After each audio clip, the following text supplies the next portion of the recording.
हरियाणा के exit polls ने बढ़ा दी बीजेपी की टेंशन।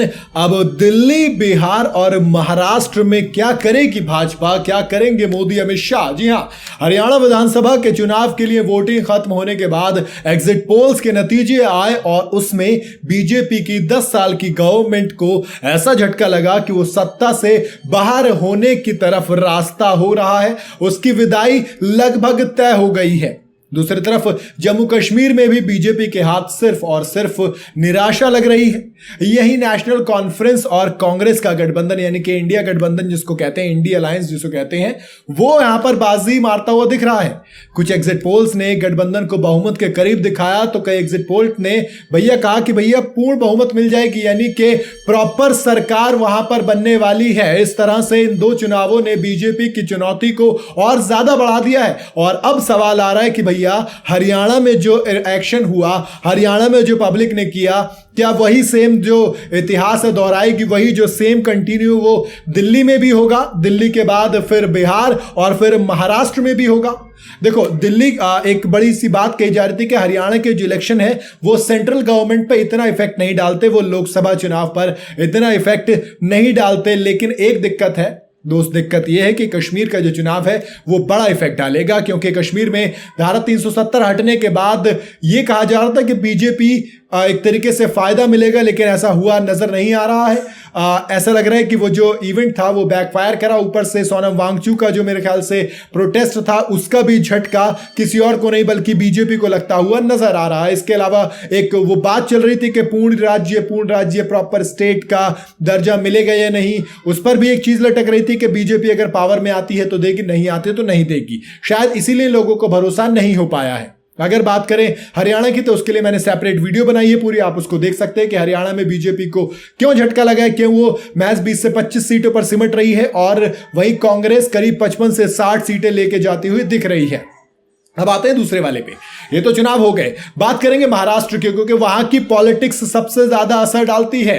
महाराष्ट्र में एमवी यानी कि महाविकास आघाड़ी है और ये मजबूत है। इसके लिए शिवसेना जो कि शिंदे गुट है वो सरकार में है। लोकसभा चुनाव में बीजेपी के नेतृत्व वाले महायुति का प्रदर्शन काफी ज्यादा बेकार रहा था। भ्रष्टाचार के मुद्दे पर कांग्रेस को घेरने वाली पार्टी ने एनसीपी से अलग होकर आए शरद पवार के भतीजे अजीत पवार को अपने खेमे में ले लिया और ये उनके लिए बैकफायर किया गया।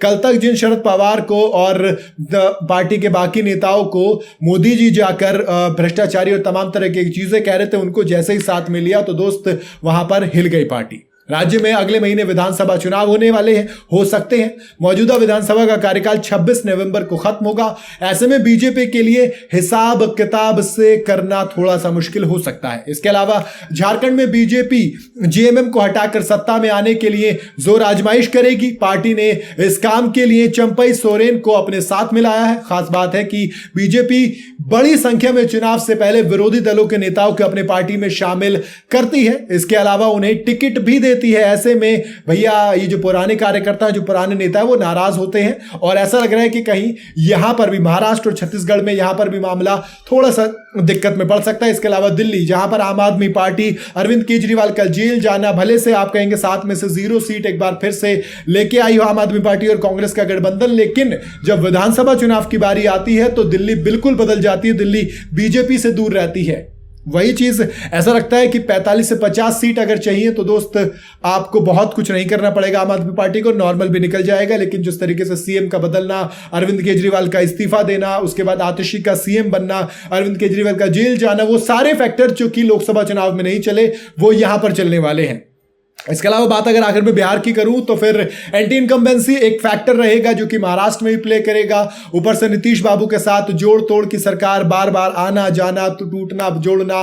फिर आपने इस बार बजट में तो पैसा ले लिया, लेकिन वो जो विशेष राज्य का दर्जा होता है वो मिलना नहीं मिलना, ये तमाम फैक्टर कहीं ना कहीं बिहार को भी इफेक्ट करने वाले हैं। ऊपर से तेजस्वी लालू यादव, आप भले से लोकसभा में इनको हल्के में आंक लिए होंगे, लेकिन दोस्त विधानसभा चुनाव में इनका दबदबा क्लियर नजर आता है। ऐसा लग रहा है कि वहां पर भी बीजेपी के सुपड़ा साफ होता हुआ नजर आएगा। यानी कि अगर ये 4 राज्य और हिल जाते हैं हाथ से, यानी कि हरियाणा के बाद महाराष्ट्र, बिहार और दिल्ली, तो ये 4 राज्य मिलकर अलायंस के लिए, इंडिया अलायंस जो है, ये इंडिया अलायंस, इसके लिए एक बड़ा बूस्ट साबित होगा। 2029 में अब लोकसभा चुनाव होने और उसमें ये फिर पूरी पावर के साथ उतरेंगे। बाकी अगर हरियाणा में सरकार बनती है तो फिर विंटर सेशन में भी राहुल गांधी थोड़े से ज्यादा जोश में दिखाई देंगे। देखते हैं बाकी आपको क्या लगता है, क्या होगा आगे विधानसभा नतीजों में, बीजेपी का हाल कैसे करेंगे प्लान, अपनी राय कमेंट में जरूर बताइएगा।